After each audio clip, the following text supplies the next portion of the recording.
Want to make a difference in geographic fields? Volunteer with the Northstar GIS and help build a racially just geography for a racially just world. Sign up now at northstargis.org/volunteer. Be Black. Be bold. Be innovative. Show the world equitable geo. We're coming together as a collective to celebrate people of African descent, the diaspora, and talking about geospatial equity and justice. You're listening to the Northstar GAZE, a podcast with intimate stories from geoluminaries.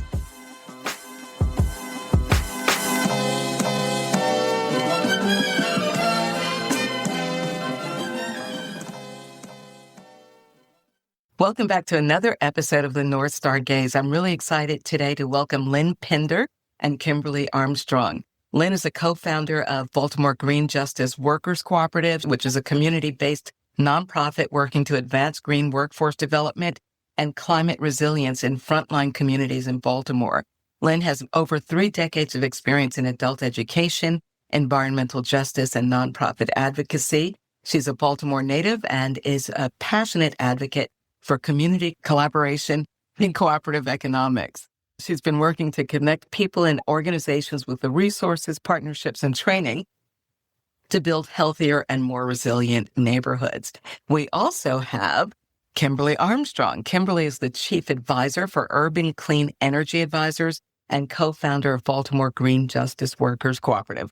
She has several years of experience as a sustainability advisor, author, and community advocate, and she's been recognized nationally for her work on social justice and equality issues. She currently serves on the board for the Maryland League of Conservation Voters and is a consultant to several community grassroots organizations. In a way, you two could easily have been part of the quarter that we are just concluding on GIS and environmental justice, but it's a really nice thing to be able to have this as a lead-in to our segment on women in GIS. And for that segment, we have Eva Reed back again. Eva is the co-host for these segments on women in GIS. She is the program manager for geospatial solutions and analytics at Dewberry, which is an AEC firm in Fairfax, Virginia. And Eva has over 30 years of experience in geospatial technology and data management. If you haven't heard her speak, you will. Eva is really a well-sought-after keynote speaker, panelist, and moderator in technical and professional development spaces. So, Eva, I'm going to ask you to kick off the conversation with Lynn and with Kimberly, if you would. Thanks, Erica. So, Kimberly and Lynn, I was wondering for our listeners, can you introduce the Baltimore Green Justice Workers Cooperative and share what inspired its creation? I want to thank you, Erica and Eva, for inviting us today to be part of this amazing podcast, and really appreciative of this space and the opportunity to talk about the work that inspires us. Baltimore Green Justice Workers Cooperative was launched in December of 2022, and we launched with the spirit of Kwanzaa, thinking about what those values mean to us and the work that we want to do in our community about creating opportunities and creating access for people who look like us, people who have lived experiences like us, but weren't actually able to tap into resources that allow them to jumpstart pathways into green careers or to get information, support, and resources to help them build their climate resiliency. And so during that time, we were coming off of a very different presidential administration in our country that was much more favorable and supportive of environmental justice work and climate advocacy.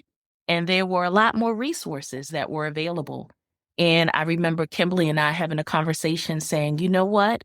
This is a historic moment in our nation, and these funds are available. And so we need to make sure that some of these funds are going to communities in Baltimore that support the work. And so she and I brainstormed some ideas, and she invited me to this event in October of 2022. And I tell you, she laughs about it, but it really did set a firestorm off in me because there was some other things going on personally in my life at the time. And we just decided after that event that we were going to do this. And it took us a couple of months to kind of brainstorm and decide where we wanted to go. And we launched that first Kwanzaa event, which was an opportunity to invite different people in Baltimore and across the nation who were working on environmental justice issues, but from a cooperative lens. And so our organization has the word cooperative in its title because our long-term goal is about building community wealth. And although Baltimore Green Justice Workers Cooperative right now is set up as a traditional nonprofit, our goal is to eventually launch a separate co-op entity. Kimberly, did you want to chime in? And to add to that is when we were thinking about this, I've been in renewable energy for a while, predominantly in solar. And in certain spaces, I didn't see a lot of people of color, right? And so when people hear environment or environmental justice or the injustice in the environment, especially in our community, it looks different and it sounds different. They think it's about just, tree hugging. But so one of the things that we have been working on is to introduce people to different careers, right? Around green careers. It's much bigger than just like being a tree hugger, because that's kind of like what people think, right? And so you have all these other different certification trainings that you can get into. And now when I first got into this is that you didn't see a whole lot or hear a whole lot about sustainability or green careers. Now it's a big thing. So just educating more of us, people of color, in these different spaces to give them an opportunity to broaden our horizon, to see this other careers out there. And another thing is that people jump straight to construction when you hear about a lot of environmental stuff. They think about, you're going to be doing construction, brownfields and stuff like that. But it's a lot bigger than that. So that's the one thing that we have been really proud of ourselves in. Myself and Lynn have been in Baltimore in the community in several different spaces. So we were just tapping into the people that we already know and have relationships with. Baltimore Green Justice Workers Cooperative was really born out of necessity and vision. I think we both saw, we're both long-term native Baltimoreans who still live in the city. We see our neighbors and other residents in the city who are eager to work, who are eager to learn, who want to contribute, but oftentimes are disconnected from opportunities. And I think even each of us in our own career journeys, we've had experiences where we too were disconnected from opportunities in emerging green industries. And so this organization really gives us and our neighbors, other residents in the communities that we live that are frontline, it gives us an opportunity to help bridge that gap, to help connect people to training, to connect people to resources, and ultimately to community wealth building and ownership. And a part of the co-op, the vision is that so we are not so dependent or reliant on other resources or, grants, right? We're looking for ways how we can be self-sustaining in our own ecosystem and, build upon the wealth, but also help other people. Maybe they have a vision of something that they want to bring into the co-op. So that's kind of where it is, our thinking. I wonder, too, if you could speak a little bit more to some of the specific challenges that Baltimore faces when we're talking about things like environmental justice and jobs. Just for our listeners who aren't necessarily in the DC, Maryland area, could you speak a little bit more about some of those challenges?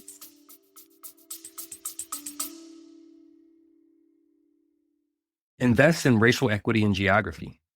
Your donation to the Northstar GIS fuels scholarships, mentorship, community-driven initiatives, and more. Give today at northstargis.org/donate.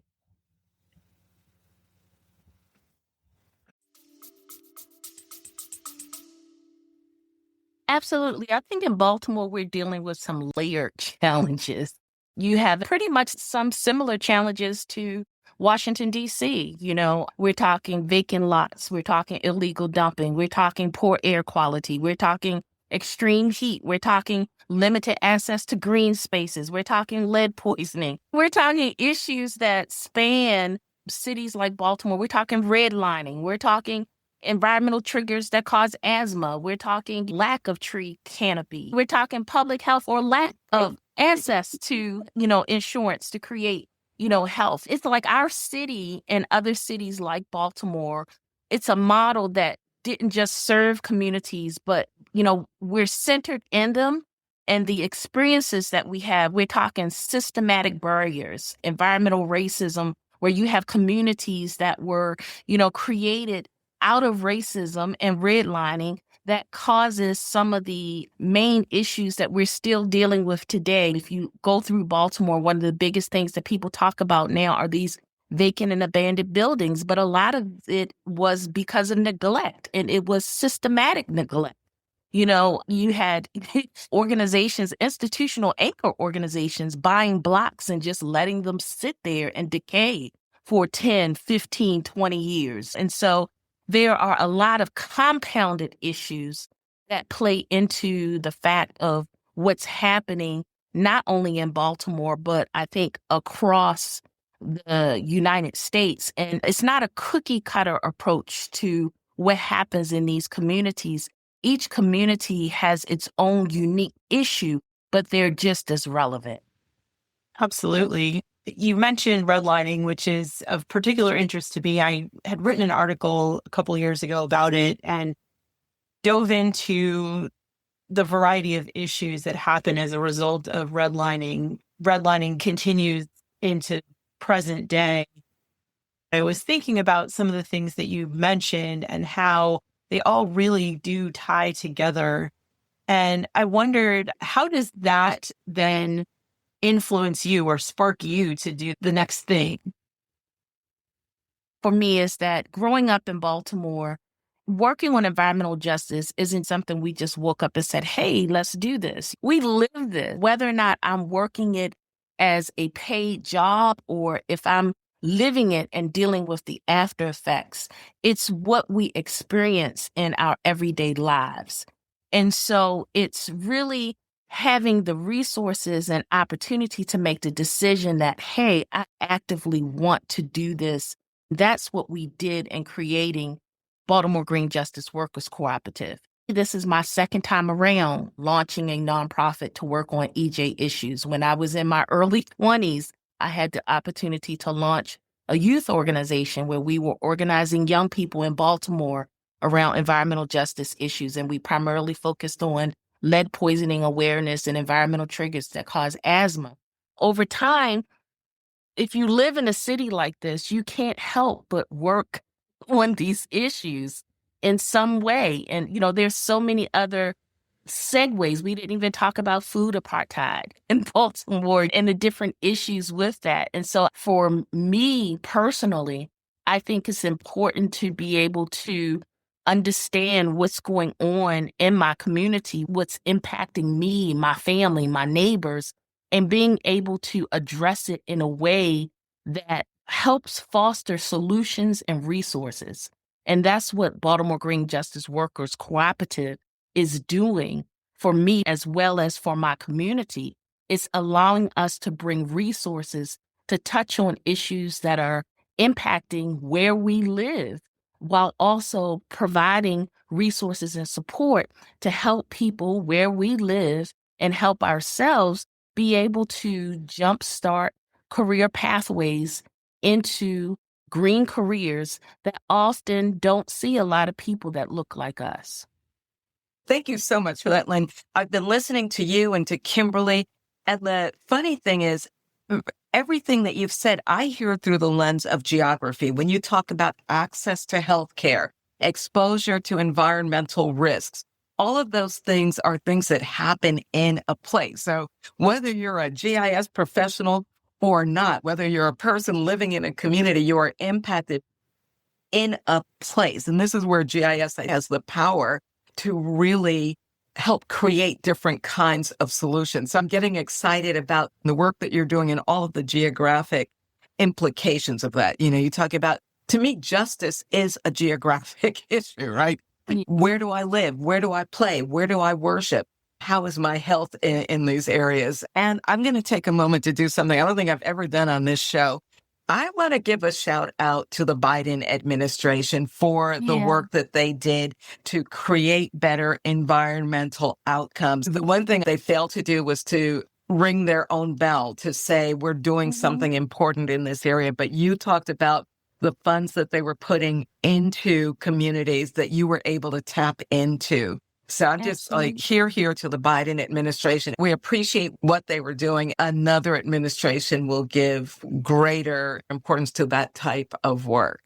I want to ask you a question because I heard Kimberly say that you were talking about creating a separate cooperative organization. You've talked a little bit about the cooperative model, and it sounds like you were pooling resources. Why did you choose that model? Can I just chime in about the GIS component? Because I'm just really getting familiar with GIS and trying to understand what it is. But now that I know a little bit more about it and what it actually is and how we can use GIS, in our organization to even look at things like asthma, like pinpoint, like on a map, the saturation of people that have asthma.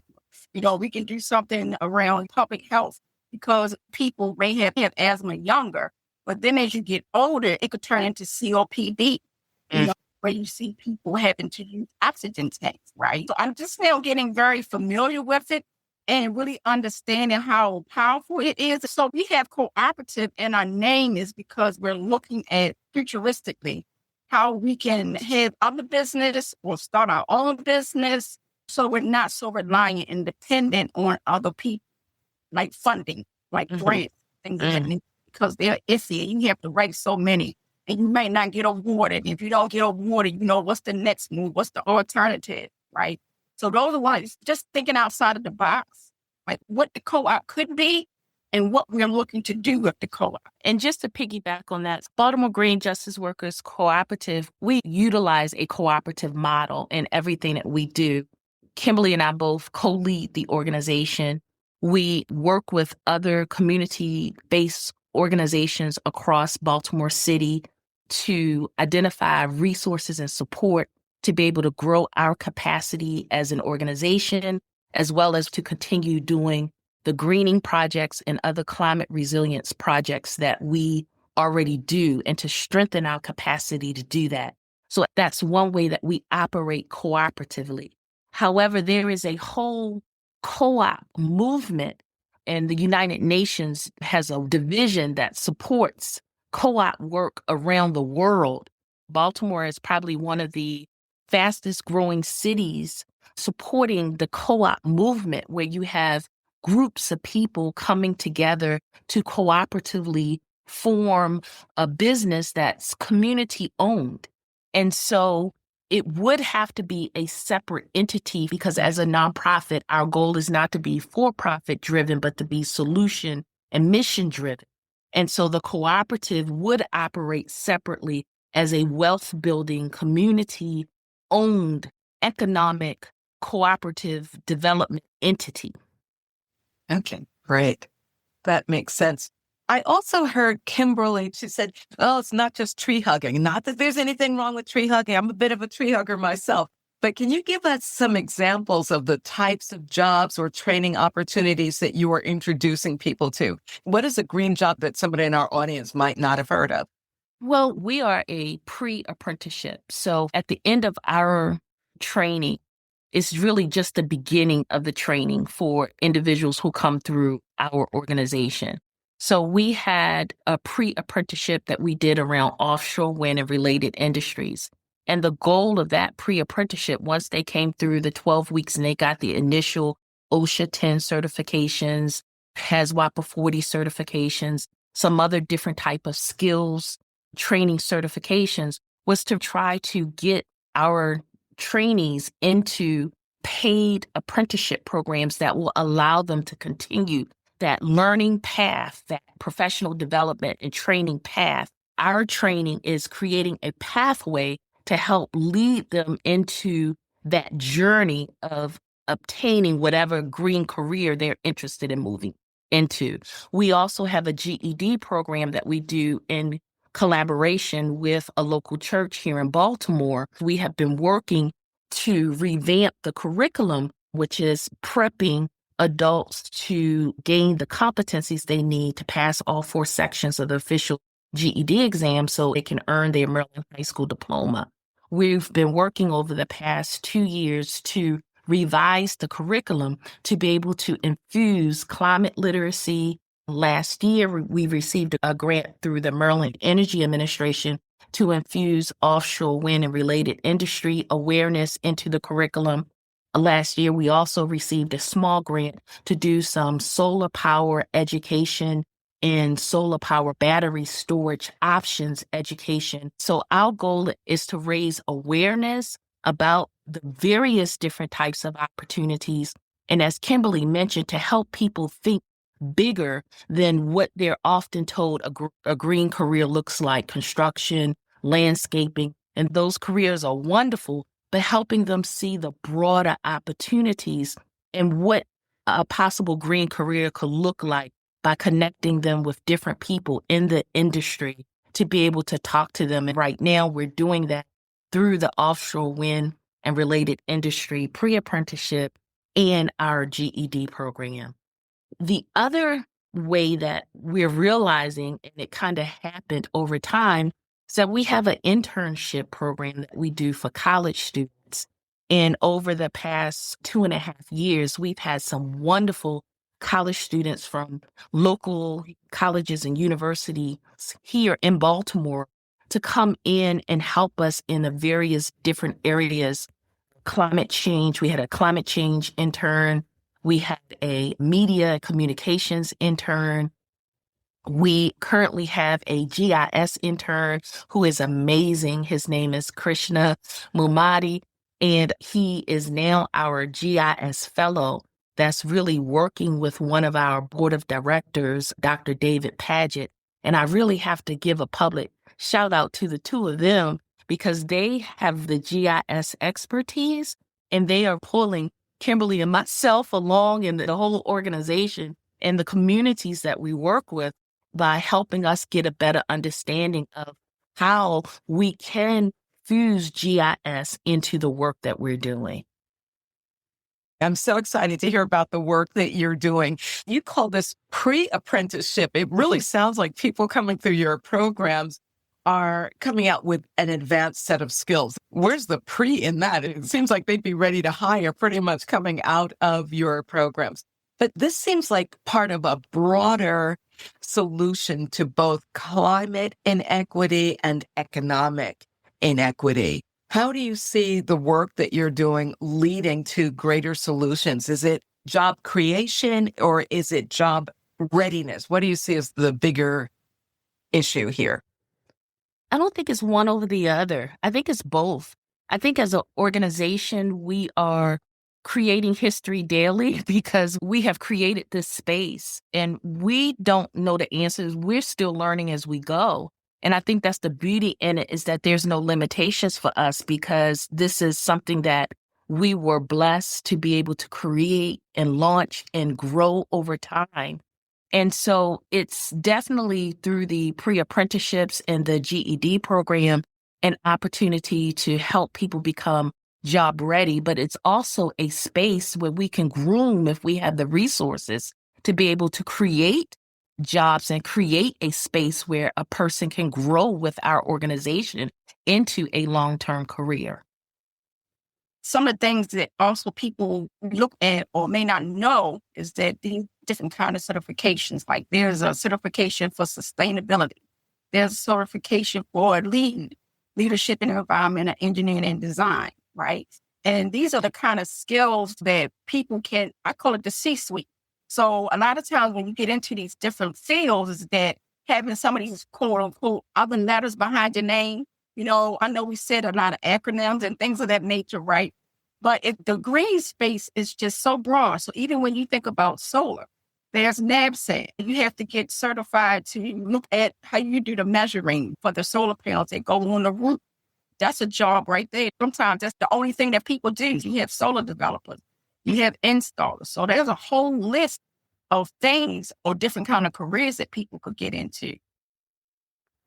I wanted to jump in because we started to talk about GIS really quickly, and then we moved on to some other things that were very important. I wanted to get back to the GIS though. So it sounds like your organization is new to GIS, and I'm so excited because organizations like yours are my favorite. You're just learning about it. You're really excited about it. And so it's our opportunity as professionals to tell you all the things without overwhelming you. And apparently Dr. Paget is showing up again in another episode. So my first question was if you can tell us a little bit more about how you're looking to incorporate GIS into your organization. Is it primarily going to be using GIS within the organization to help support the organization? Or do you see a possibility at some point in the future where GIS could become one of the things that you are actually sharing with people and teaching people and connecting people as a career? So that's the beauty of launching an organization. You really have the freedom to just bloom, right? And so we were very fortunate early on in our development as an organization to bring Dr. David Paget on as one of our board of directors. And in connecting with him, we also connected with Dr. Linda LeBur at Morgan State University. And through that connection, I met a young lady by the name of Corrie Harris, and I had no idea that she was connected to Dr. At that time, I did not know Dr. Linda, but that young lady just contacted me out of the blue on LinkedIn and said, hey, I have some tickets to this GIS conference that's happening in Washington, D.C., and it's free for nonprofits. And if you would like to go, I'll give you one of my nonprofit tickets. And so at the time, I was like, okay. And I knew about GIS because I knew Dr. David back from the days when I did the youth organization in my early 20s. And even back then, he was trying to get us to do something around GIS. And so I said, okay, I'm going to go to this conference. And it was the ESRI federal conference that happens every year in Washington, D.C. And I went and I met Corrie and I met Dr. Linda for the first time and I reconnected with David. And it was just an awesome opportunity and a reminder that this resource tool is available for organizations. And so for us, it really was how can our organization, Baltimore Green Justice Workers Cooperative, BGJWC, use this internally with the work that we're doing, but how can we using this cooperative model that we have where we're connecting with other community-based organizations. We're part of a coalition called the Clean, Green, Beautiful Baltimore Community Change Collaborative. And through that collaborative, we're connected with like 12 other community-based organizations. And so how could we share this resource, this technology, to help them be able to strengthen the work that they're doing? And we are able to do that through this awesome opportunity that we have with our GIS fellow, Krishna, and Dr. Paget, and some other wonderful GIS experts through a resource that we were selected to be part of through the AGU Thriving Earth Exchange. And so we're really excited about this opportunity where we're working with Krishna and Dr. Paget to create GIS story maps for our organization, but also for the other 12 organizations that are part of this coalition and working with them to be able to use GIS story maps as a baseline introduction to GIS and to offer that as an opportunity to get people's feet wet into understanding how that tool could be used to enhance the impact of our work. You just blew my mind. I've never heard of AGU before. I'm going to include a link to AGU and the Thriving Earth Exchange Project when we promote this episode, but this is new information for me. Eva, are you familiar with this? Yeah, I have known about it for a long time. I didn't realize the relationship until about 2 years ago with sort of GIS and geography, but a number of my geography friends are involved in AGU. And the other reason I'm familiar with it is the conference was recently in DC and completely took over all of downtown DC. There was not a restaurant to be had. It was insane. It's a really, really big conference. Yeah, it's pretty amazing, and they do some amazing work. So I'm glad to hear that there's a connection back around. Yes. You've already spoken a little bit to this, but I'm going to ask this a little bit differently. What can geographers and geospatial professionals, GIS folks, and maybe data scientists do as professionals in the field? What should we be doing to help support organizations like yours? Is it volunteering? Is it sharing knowledge? What is the best way for folks who are interested and want to help support an organization like yours in the geospatial field? What does that look like? Well, we always love volunteers and also resources, monetary resources. If you have connections or, how to support the work that we're doing, but also including GIS in it. And I would say, too, is that maybe bringing somebody along that has no clue, like myself. I have no clue about what GIS was. And I tell this funny story when I used to see, those cars riding around with the big tower cameras on them, from Google or whatever. I didn't know that was GIS, and I've seen them, right? And you have your little map, right? Now I know what GIS, I know a little bit about it, but I would like to know more about it, right? And how so people in our community can be educated about it as well, but also be aware when you see these things, how these things interact and connect in your life. Yeah, absolutely. I agree 100%.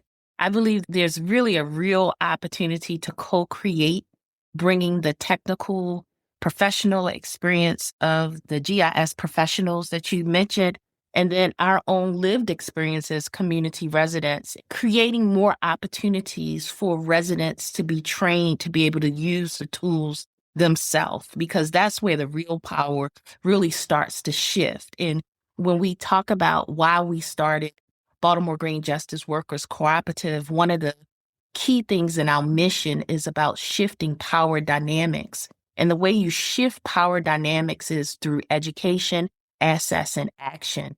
And really making sure that when you come into the communities, that you're sharing the information, but you're helping to create that transition of understanding and that transition of access and expertise as well. One of the things I find really important and something that I really love about the geospatial community is that citizen science is a big deal. Mm-hmm. And I see, as soon as you were saying that about getting residents connected with the technology, the idea of how can we inform citizens and how can we help citizens become citizen scientists, and how do we develop the community in such a way, your organization is particularly ripe to be doing this. How can we help people get connected, not just with the technology, but also the knowledge? And also several things that both of you have said make me think about mentorship in geospatial and GIS. It's not just mentorship of people within the community, professional to professional. It's also mentorship of folks outside of our community to organizations like yours, to people like both of you who have this connection to the community. We have the technology. You have the know-how of how to get this to the community. I do too. I think what we need is more sustained investment over time. Yeah. We need commitments for stronger partnerships, and we need policy support. Oftentimes, even with this project that we're doing with AGU, it's 18 months, but 18 months go by really quickly when you're working with 13 organizations, right? And trying to start maps. And so it's really, understanding that sometimes the work with communities don't happen on a nice timeline, that sometimes it might take 24 to 36 months or even longer, because there's some real interactions, there's trust, there's relationship building, that all go into play. And I think sometimes when we're working with people who are more on the technology side, it's about data and it's straightforward and it's timelines. And then we have to remind them sometimes, you got to take a step back. We need to just have a conversation. You kind of got to go visit. I know you can see it on the GIS map, but you need to go and show up in this community. And all of that takes time, patience, thinking outside the box. And those are values that we call the Nguzu Saba when we talk about creativity, showing up the best way that you can, a way that makes sense. Thinking outside the box is collective work and responsibility. It's also faith. It's recognizing that sometimes this work is going to be difficult. And you're going to have to deal with people that you don't always get along with. But at the end of the day, there's a goal, and you have to be committed to that goal and have faith not only in the community, but the people that you work with, that they may not be where you want them to be now, but you have faith that the God that brought you to where you are is going to bring them to. And so it's a whole different mindset, just encouraging people who come into the space of community to be open to that. You've given me and probably other GIS professionals a reminder that when we do walk into a space where we are wanting to help, that we need to listen and we need to work on everyone else's time, not just ours, because we get super excited. And it's a good problem to have, right? It's a good problem to have people that are excited, but we need to remember going in and wanting to help, that we have to stand back and wait to be invited in, but then listen. Yeah. They won't. So I'm going to ask Kimberly to answer this question, then I'll come back and get your answer for it. So as women leading in environmental and community-based work, what has your leadership journey been like? It's been interesting. I've been in spaces. I was the program director for another nonprofit. And we mainly deal around solar, helping people to go solar, understanding what solar is, process, and things of that nature. So I just found it to be really interesting. And I think I mentioned this earlier, is that there's a lot of people of color, period, more or less women of color. So that's one of the reasons why Lynn talked about this a little bit. You have to be passionate about this, but also be passionate about your community, because I'm in a space whereas though I had information that I can take back to my community to help them to understand and be educated. Like we talked about mentorship, right? How do you mentor? How do you show them these different kind of careers? I'm just working with some students in Johns Hopkins with Dr. Jasmine, and they were fascinated. They had no clue about some of these different kind of careers, even with solar. So I would say that it's been interesting, but it also has been a learning process. I actually came into this space. I went through Baltimore City Community College, and what I took up was construction and business management. And so when I got into that is how I started to learn about green buildings. And from green buildings to LEED and all these other different kind of certifications. And then I was tying it into public health, because air quality, right? So indoor air quality, outdoor air quality. I have asthma, so that's what triggered me. Right, so I acquired asthma. I didn't have asthma as a child. I was diagnosed with asthma like in my 30s, right? And so I just started tying all these different things together. And it was like the more I knew, it's the more I wanted to know. So I was always in the room where they were talking about green buildings, environment. A lot of this stuff was new to me. So I just kept going. And, so here I am. Thank you so much for that. Lynn, I'm going to ask you to take the next question. What's next for the Baltimore Green Justice Workers Cooperative, and what gives you hope right now? Well, we're continuing to do the work. I have to keep reminding Kimberly and myself that we're not even 3 years old yet. We're turning 3 in May of this year. And so we've done a lot in a little bit of time.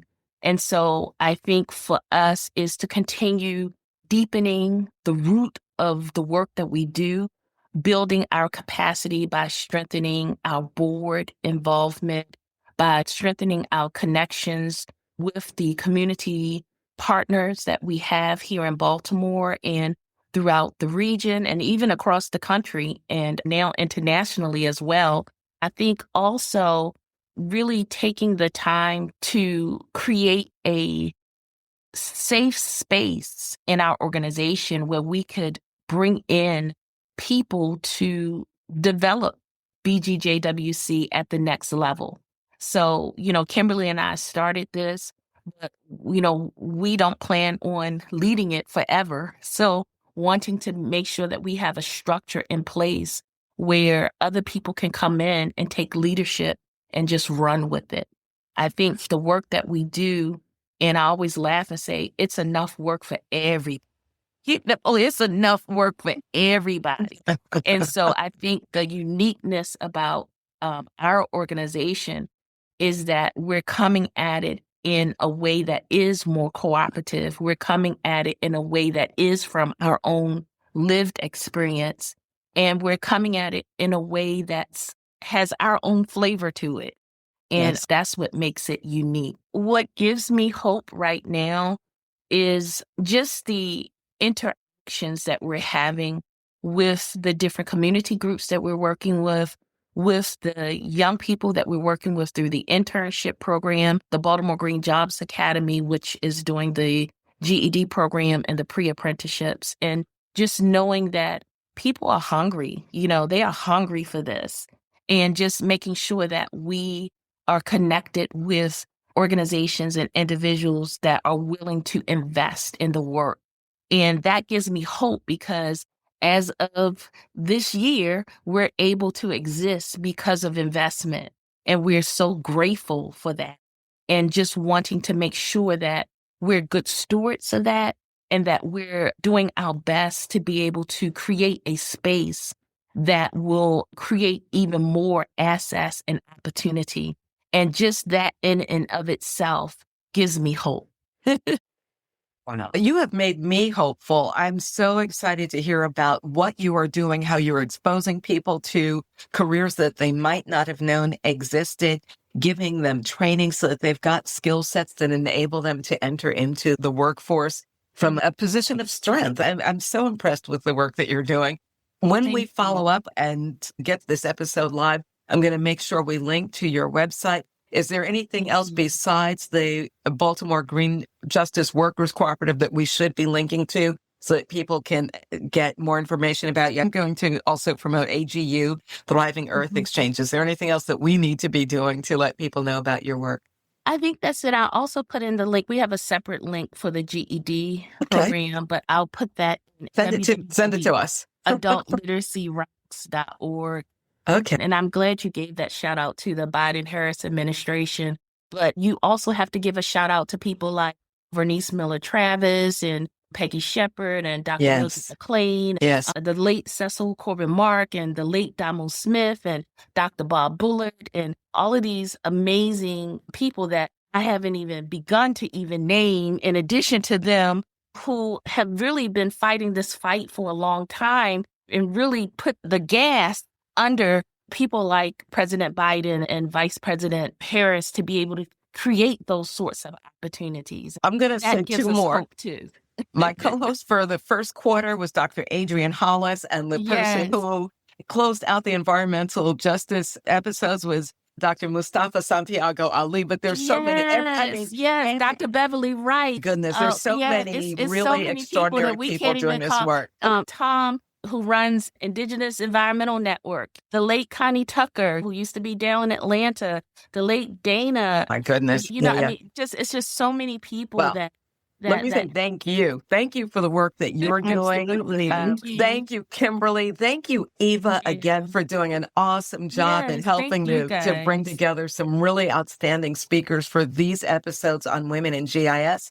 If you all have not been listening yet, tune into these episodes. You're going to hear some outstanding women speaking about the work that they are doing, leveraging GIS, whether they are GIS users or whether they are using the output of GIS. They're doing some extraordinary work. So thank you again, Lynn. Thank you, Kimberly. Thank you, Eva.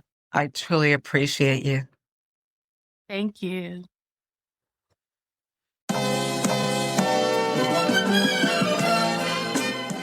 for listening to the Northstar GAZE, intimate stories from geoluminaries. If you're inspired to advance racial justice in geo fields, please share this podcast with other listeners in your community. The intro and outro are produced by Organized Sound Productions with original music created by Kid Bodega.